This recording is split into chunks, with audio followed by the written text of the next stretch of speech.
much. At least the real Aubrey. She was 7.5 years older than me, which alone was a big enough barrier that we didn't really get to know each other. However, what made things worse was her advanced cancer in her body.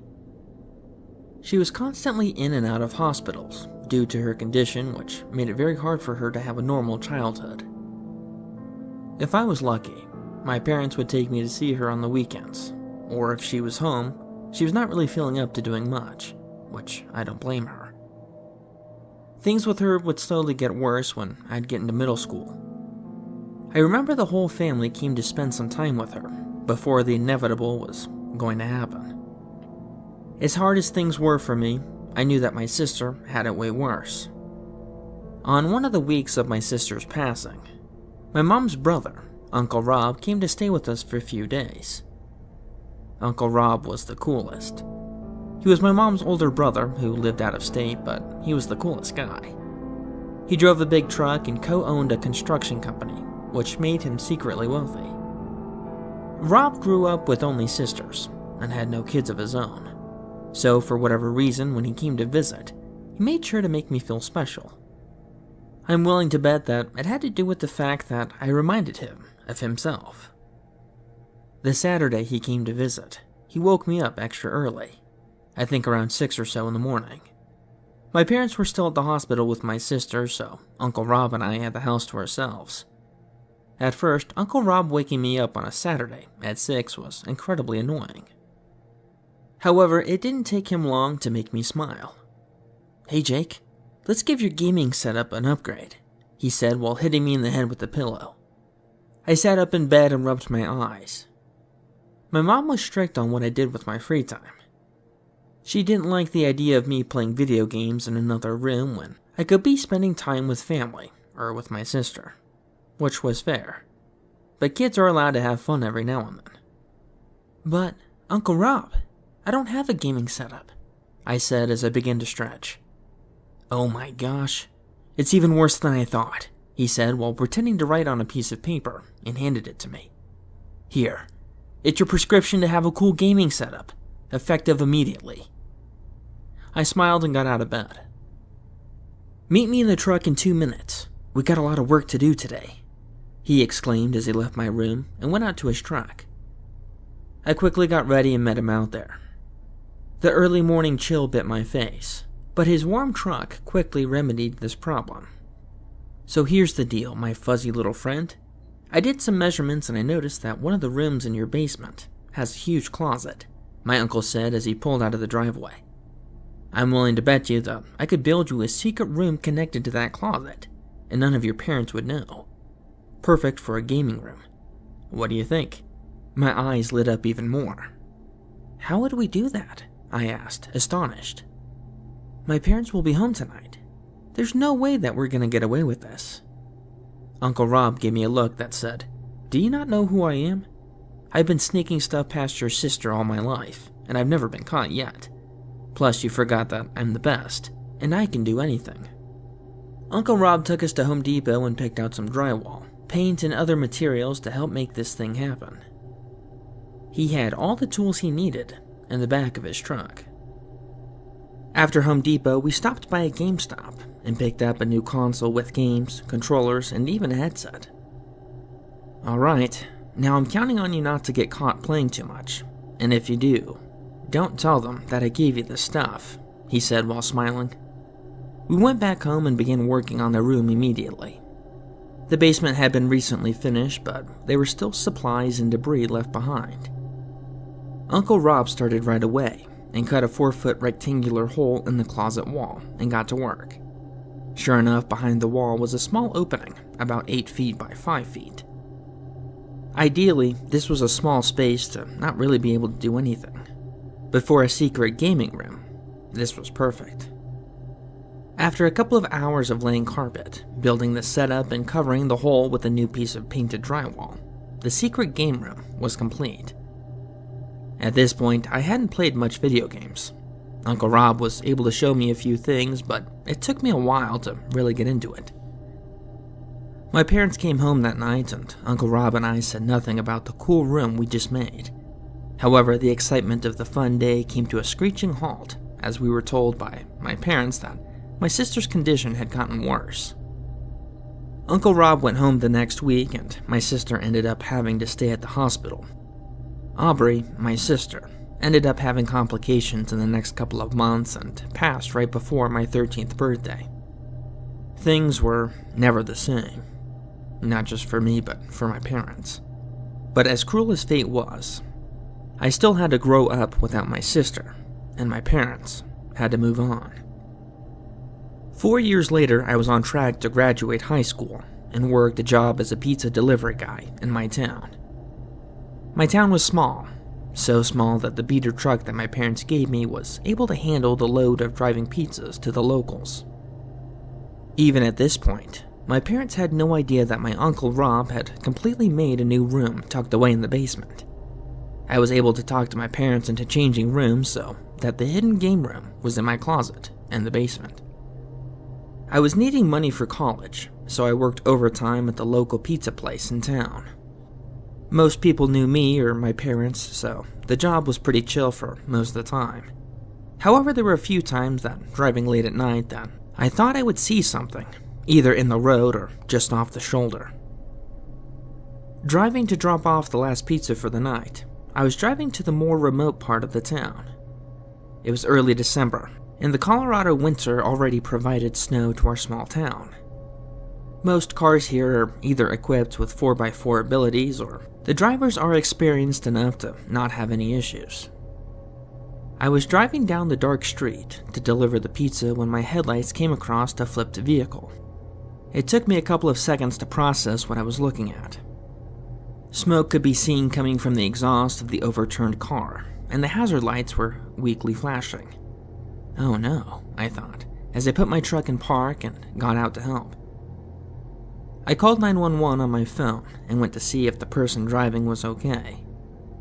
The way the vehicle was facing, I couldn't see inside the driver's side.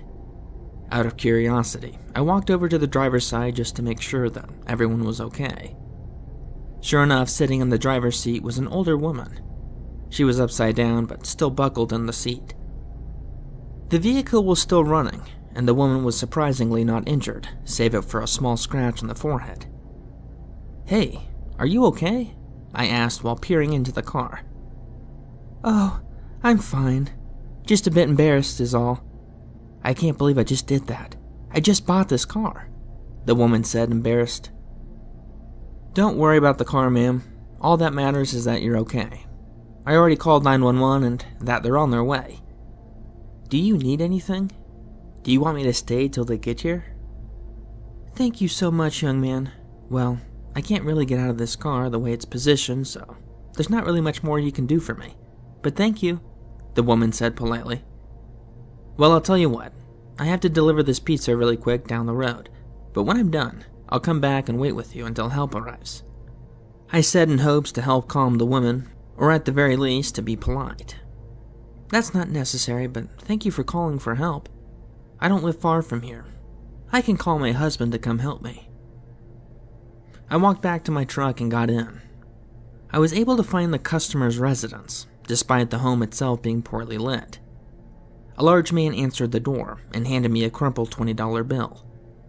I handed him 2 pizzas he ordered and offered him change, but he told me to keep it. I glanced at my watch and it was now 11:03. We were technically closed at 11, and I should have driven straight back and clocked out. But seeing how I would need to pass the wreck back home into town anyways, I decided to check up on the woman and make sure that help knew where to find her. I drove back to the dark road and the car was still there and running. Help had yet to arrive. I knew that the woman told me that I didn't have to check up on her, but I did what I would want someone to do if myself or a loved one got in a wreck and went to check up on them. The time I spent delivering that pizza could not have been more than 5 minutes. So naturally, I didn't expect the circumstance to change much. I got out of my truck and walked back over to the driver's side. However, something was different. As I approached the driver's side, I noticed blood coming from the driver door and leading out into the snowy woods. Did she somehow get out of her overturned car? I asked myself. But then I realized that the blood was far greater than when it was about 7 minutes ago when I last talked to her. I began to worry for the woman, as it would appear that her injuries were far greater than initially thought. I held my breath, as I knew I was about to see something I wasn't ready for. I peered inside the car, and sure enough, the top half of this woman was gone. Her bottom half was still hanging upside down and buckled into the seat, but the top half had been viciously removed. I gasped. Did something take her while I was out delivering this pizza? Or did I imagine that she was still alive? I looked to where the blood led to, which was directly into the woods that surrounded the road. I walked over out of curiosity to see if perhaps something did take her. The dark night made peering into the woods nearly impossible. I pulled out my phone and turned on my flashlight to get a better look. The blood led deeper into the woods, which was begging for me to investigate on my own. But seeing how I was next to the woods and something just killed this woman, I wanted to get back to safety. I walked back to my truck and waited for help to arrive, which they did about 10 minutes later. The first to arrive were paramedics. They parked behind the overturned vehicle and started doing what they could do to recover the body. I got out to tell them what had happened, but I was still in shock. "Did you call this in?" a man asked as he walked up to me. Yes. Yes, I did. I was driving by and I saw this car and called you guys." The paramedics talking to me thanked me and began walking back to the crash site when I said softly, "I talked to this woman when I drove by. She wasn't dead yet." The paramedic stopped and walked back to me. "What was that?" he said as he got really close to me. "Yeah. When I called you guys, the woman driving the car was still alive. I had to leave her to deliver this pizza and came back, and she was dead." The paramedic looked at me and shined a small light into my eyes. "Are you sure about this? You talked to her?" "Of course, and she was for the most part fine and coherent." The paramedics walked me back to my truck. "Listen, pal, thanks for the call and everything, but forget what you saw here tonight. Don't say anything to anyone, okay? It's for your safety. If you say anything to anyone about this, then they'll know, and they'll come for you." The paramedic then opened my truck door for me and told me to get out of here before the police arrived.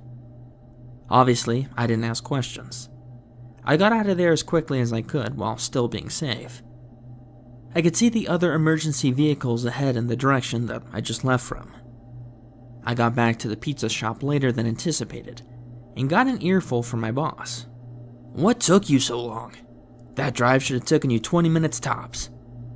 I hesitated before speaking, remembering what the paramedic told me. Sorry. There was a crash and I had to call 911 for them." My manager gave me a look to see if I was lying, but ended up not caring anymore, seeing how he was about to clock out. "Okay, whatever. Just be more mindful," he said as he locked up for the night.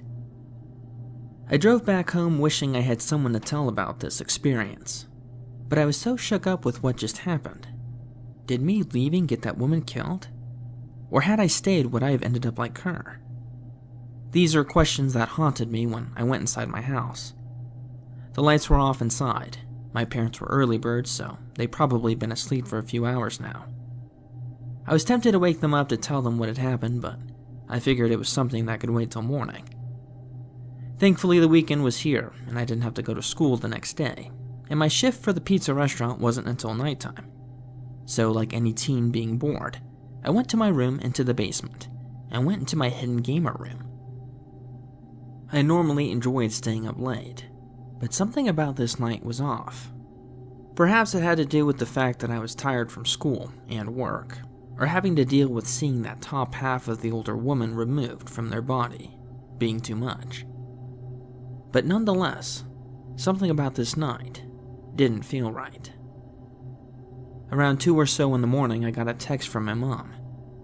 "Are you making that noise?" I looked at my phone confused. "What noise?" I replied. My setup was nearly soundproof, being in the basement. My parents shouldn't have even heard me scream if I did that, but I was being completely silent.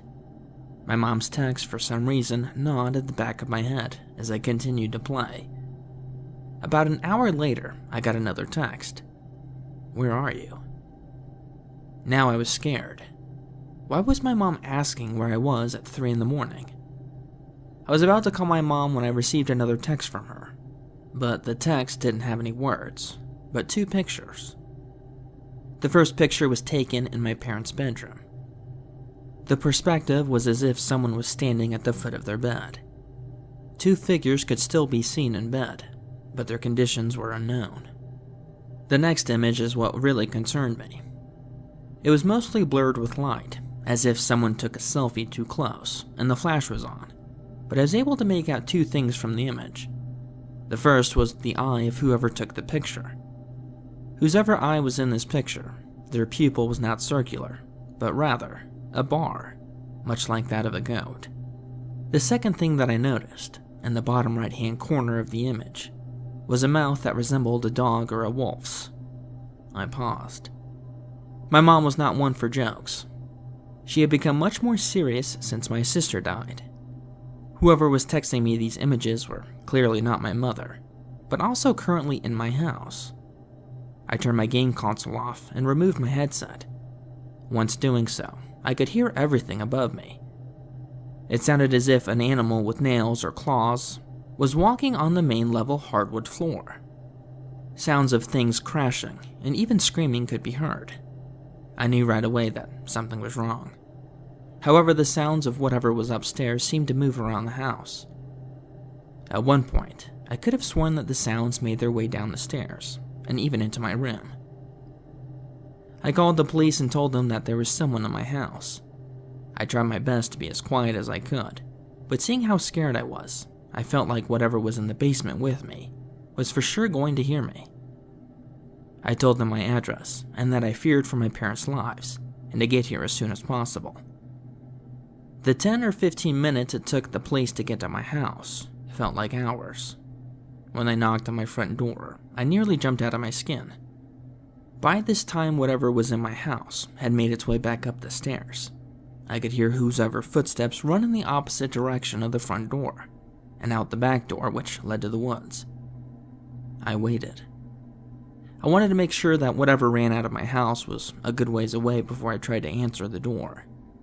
After a few seconds, I slowly left my hidden room and made my way out of my room and through the basement. All the lights were off in the house. Whoever was just here didn't seem to need them. I ran to the door and opened it to see 2 sets of officers at the door. "It just ran outside." The 2 other officers ran around back while the other 2 came inside. I showed them my phone with the text images in my parents' bedroom and told them that I feared for their safety. The officers that saw my phone looked terrified. "Where's your parents' room?" "It's on the main level and on the left side of the house. I can show you," I said as I began to lead them to their room. "Why don't you wait outside while we check this out? You might not like what we find," one of the police officers said starkly while pulling out his pistol. One of the policemen guided me outside and into his warm cruiser. I sat in the front passenger seat and waited. I waited for the officers to come out, but they never did. More emergency responders arrived at the house, including the same paramedics from earlier. I was exhausted, but my adrenaline seemed to keep me awake. Finally, I saw the officers exit the home while guiding the paramedics who were carrying 2 separate body bags on stretchers. I got out of the cruiser and fell to the ground and cried. The paramedic from earlier recognized me and walked over and knelt down. "I want you to know that you aren't safe here. Whatever did that stuff to that lady in the car saw you. Not only that, but followed you home. I'm sorry about your parents." The paramedic stood up and walked over to his vehicle, while more police showed up at the scene.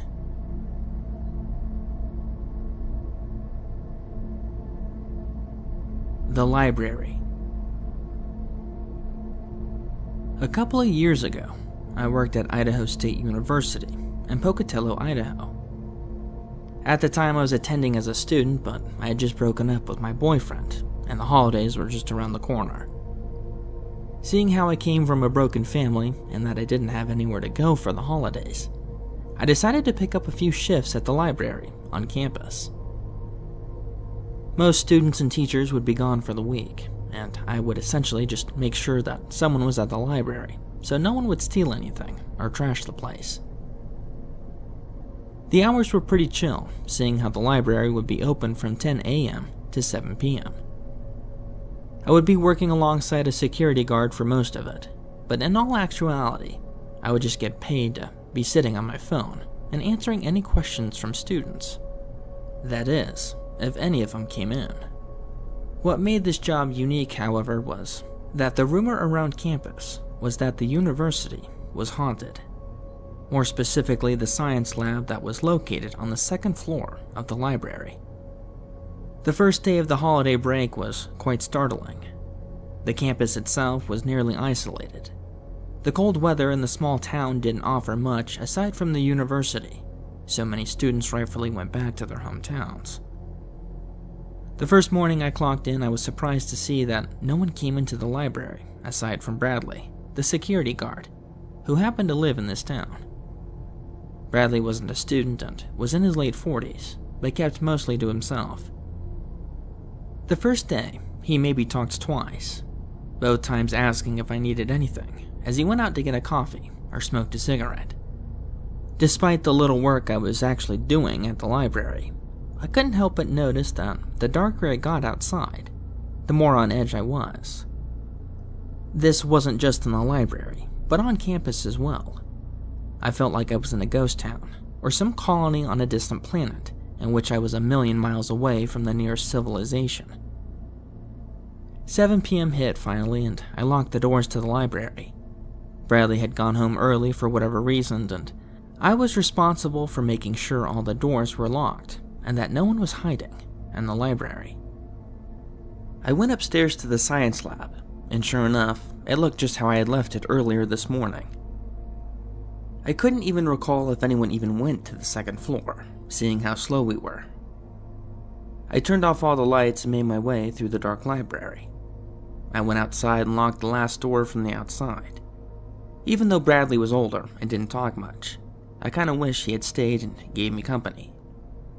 I walked through the cold, empty campus, all the way back to my dorm. The sidewalk lights were still on, as well as maybe 1 or 2 buildings that were partially lit. But aside from that, most buildings around me were dark. I quickened my pace, out of the irrational fear of someone making the most out of no one being around. I made my way back to the small dorm and enjoyed having the whole room to myself. Out of paranoia, I glanced out the window to see if anyone followed me, but I was only met with the sight of an empty campus and the slight snowfall. The next day, I repeated the same routine of basically doing nothing and sharing very little interaction with anyone. However, throughout the day, one of my professors ended up swinging by the library. "Hey, Ava," Mr. Andrews said with a happy expression. "Looks like you're running the show here, huh?" he said, gesturing to the library. "Yeah, I picked up a few shifts this week to save a little money. My plans kind of fell through at the last minute," I said with a slight hint of sadness. Well, that's no fun. I hope they pay you overtime for working so hard," he said jokingly. "Hey, I need to use the printer on the second floor, and then I'm off for the week. If I don't see you again, happy holidays," Mr. Andrews said while making his way up the stairs with his hands full of papers. I gave a slight smile and a wave as he walked out of view. A couple of hours passed, and Bradley swung by the desk again. "Hey, Ava, do you need anything? I gotta head out early for the rest of the week. My mom's in the hospital. Are you okay closing by yourself?" I paused. Truthfully, I would like him to be here since closing up by myself was something I was worried about. But my personality of trying to please everyone all the time ended up me blurting out that this was fine, even though deep down, it wasn't. Bradley let out a sigh of relief as he thanked me, and he clocked out at 5:30. I sat in the library by myself for the next hour, without seeing a soul. Around 6:45, with 15 minutes left, I then realized that I hadn't seen Mr. Andrews come back down from the second floor.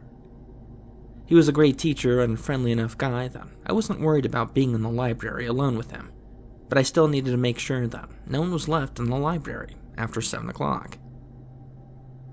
7 came around and I began locking all the doors on the main level. As I was locking the last door, a woman approached the door and tried to pull it open.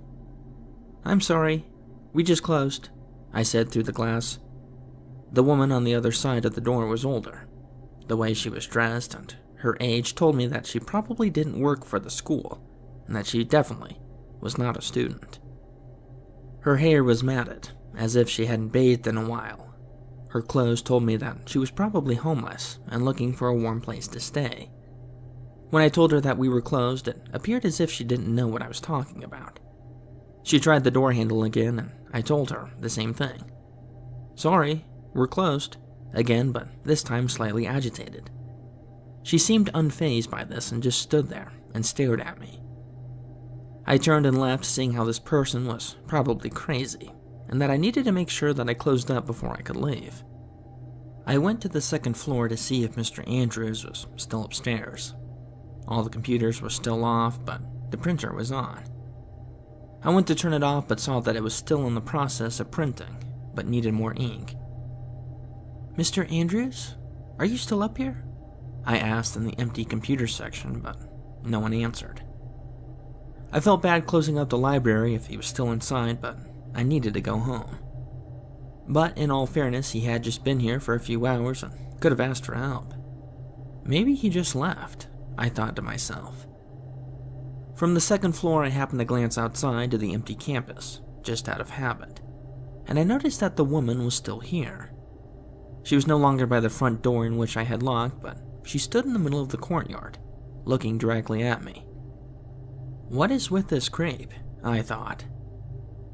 Had this person been a man, I would have made a call to the police or to someone in charge, but seeing how it was an older woman, I figured that I could handle it if I needed to. In all honesty, I was hoping that she would just leave on her own. I did a quick run around the science lab and saw no one in there, so I made my way back downstairs. Maybe he left without me seeing him, I thought. I went to clock out for the night, but passed by the door the woman was standing at earlier. To my horror, the door that I had just locked minutes ago was now unlocked and slightly ajar. A chill went down my spine as I glanced outside and saw that the courtyard was empty. The woman was nowhere to be found. "Are you kidding me?" I whispered to myself. I did a quick inspection of the main floor again, and thankfully it was empty. I turned off all the lights and made sure to check all the doors again, and lock them properly. The walk back to my dorm seemed 10 times longer. I was constantly looking over my shoulder for the woman, making sure that she didn't follow me back to my dorm, where I'd be all alone. Thankfully, I didn't see her, but I couldn't shake this terrible feeling that someone was watching me. I debated on walking past my dorm in order to potentially shake off anyone that was following me, but it was too cold for that, and the thought of walking a 5 extra minutes seemed unbearable. Thankfully, my dorm complex required a key card just to enter, and even then, if someone was following me, they would still need to know which dorm was mine. I quickly went inside and locked the door behind me. It took me a few minutes to calm down to where I could think normally again. I began to relax and started cooking dinner. I put a show on just to have background noise so I wouldn't freak out and calm down. As I finished dinner and walked over to put my dishes away, I couldn't resist the temptation to glance out the window to satisfy my curiosity. Thankfully, when I looked out, I didn't see the weird woman standing in the courtyard. But what I did see was something that was equally as startling. Across part of the campus, I was able to catch a glimpse of the library and saw that the second floor light was now on. A light I made sure to turn off before leaving. "Oh no," I whispered to myself. It was now 11 at night and there shouldn't be a soul in that building, even any type of janitor. I debated on calling the police, but what would I say? That I left the light on? The rumors of the library being haunted crept into my mind, but I somehow knew that the woman from before was responsible for this light being on. I grabbed my jacket, my keys, and grasped the pepper spray I kept on my keychain. I could feel my anxiety rise with each step I took to get to the library. The cold snow crunched under each step I took, getting me closer to whatever was lurking in the library. The cold wind and the general emptiness of the campus reminded me of how alone I really was. If anything were to go down, I would be on my own. However, my responsibility to manage the library weighed heavy on my soul. The empty building sat back in the shadows, watching me slowly march to what I felt like was my death. The closer I got to the building, the more I felt terror grow. What was I going to find? Mr. Andrews wearing a hockey mask? A ghost or phantom waiting for me in one of the aisles? That one homeless woman with a knife, ready to carve me into pieces, waiting for me to leave the public eye? All I knew was that only inside will I find the answer. I reached the library and glanced around once more on the cold building that stood silent. The light which summoned me to my duty was no longer glowing in the night sky. Whoever was inside had turned the light off. I stared inside the glass door and viewed what little the dark building was hiding. I should just go back, I thought. The light was off and a decent argument could be made, then I just imagined it. Maybe one of the automatic lights just accidentally turned on and off by itself. I could spend hours speculating what I saw, or what I thought I saw, but all that mattered now was that I was here. I could very well turn around and head back to my empty dorm and fill my mind with brain-numbing media. Or I could have a little peek inside and verify to myself that I was not crazy, but also have a peace of mind that no one was going to vandalize my workplace. I exhaled a sigh, which fogged the glasses in which I was looking, snapping me out of my thought process. "This is stupid," I whispered as I turned to walk back. I took a few steps back in the direction of my dorm when I heard a sound coming from inside. It wasn't a scream of a tormented soul or a cry from a nightly predator, but rather a muffled cry of what sounded like a woman. It was even so faint, almost as if the wind itself could create such an eerie tune with the help of an old tree. I paused, standing in the middle of the walkway, turning over my shoulder and looking back at the building once again. The sound was more clear this time, more pure. If I had to guess, the sound would have been coming from the same room in which I saw the light earlier. But if that were true, then whoever was inside must have been screaming for me to hear the sound. I got my keys out and walked back to the front door. I wagered that if what I was hearing was coming from within, I would know right away when I opened the door. My warm keys dangled out of my pocket as I inserted them into the door and turned. The door unlatched and I pulled slightly to try to hear what I thought was coming from inside. I stepped in the doorway and closed the door behind me. The building was much warmer than outside. Once I closed the door behind me, I listened intently with wide eyes, straining my ears for the slightest of sounds of a potential unwanted guest. The warmth and the comfort did not last long. It only took a few seconds, and I was able to confirm that there was indeed someone in this building making noise. My heart sank in my stomach. I pulled out my phone and tried to call Bradley when I realized that I didn't have his number. I then remembered that I had the staff sheet on my desk inside. I silently walked through the dark lobby and over to my desk. The sobbing still being heard from above, I found Bradley's number and gave him a quick text. I sat under my desk in the dark office, hoping that he would reply. Instead, he immediately called me, causing my phone to go off. I immediately declined the call in order to stop the phone from ringing, but the sobbing from upstairs had stopped. A thumping then replaced the cries as whoever was upstairs had run over to the stairwell and began to descend the stairs. I held my breath as I heard someone exit the stairwell and enter the main area of the lobby. I texted Bradley what was happening and that he needed to come to the library immediately. He responded right away and told me that he'd be there in 10 minutes. Whoever was on the main level could be heard walking around. I assumed that they were looking for me. The way my desk was situated, the only way that they'd be able to see me is if they came behind the main counter. I pulled my chair in slowly to give the appearance that only the chair was under the desk. 10 minutes passed and still no sign of Bradley. I pushed the chair out slightly and figured that now was the time to try to get out of here.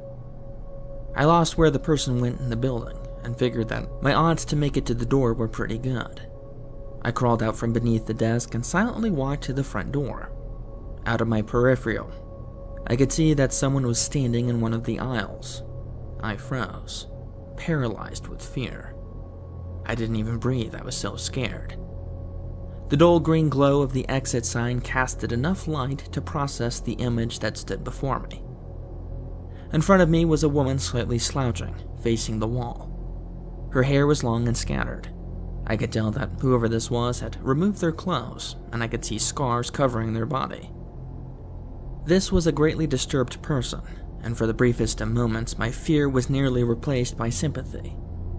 My senses were on overdrive, as I soon became overcome with dread. Before I could process much more, the sound of the front door being opened caused me to jump. I sprinted over to Bradley, who had now entered the lobby, and turned on all the lights. "Ava, are you okay?" Bradley asked as I sprinted to him. "She's over there, in the aisle. Something's wrong with her." Bradley then pulled out a pistol from his back waistband and walked past me to the aisle. Firearms on campus were strictly not allowed, unless by law enforcement, but I wasn't about to complain.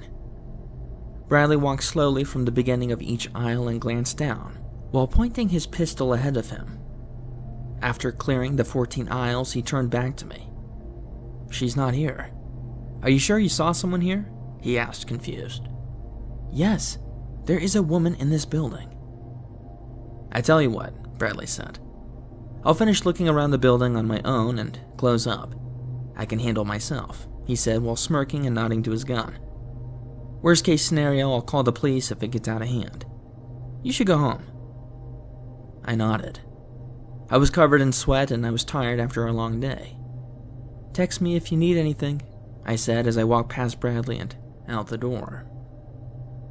I exited the building and walked back in the snow. I felt bad for calling Bradley, making him come back to work, but this was his job. I felt a huge relief as I made it back to my dorm and locked the door behind me. "That was nuts," I said while taking off my coat. I glanced at my phone, both worried that Bradley needed me for something, but also hoping that he would text me saying that he'd found the woman. I received neither texts.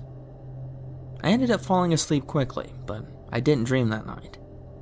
I woke up and got ready for work and made my way down to the library. I went to put my key into the lock, but as I slightly pulled on the door handle, I felt that the door had already been unlocked. Either Bradley got here early and unlocked for me, or he forgot to do it last night. Great, I thought. I went inside and all the lights were still on. Before I made my way to my desk, I noticed a stain on the floor near the stairs. The dark carpet made it hard for me to distinguish what it was, but I saw that it led up the stairwell. I went over and was able to see that the stain continued up the stairs and onto the walls.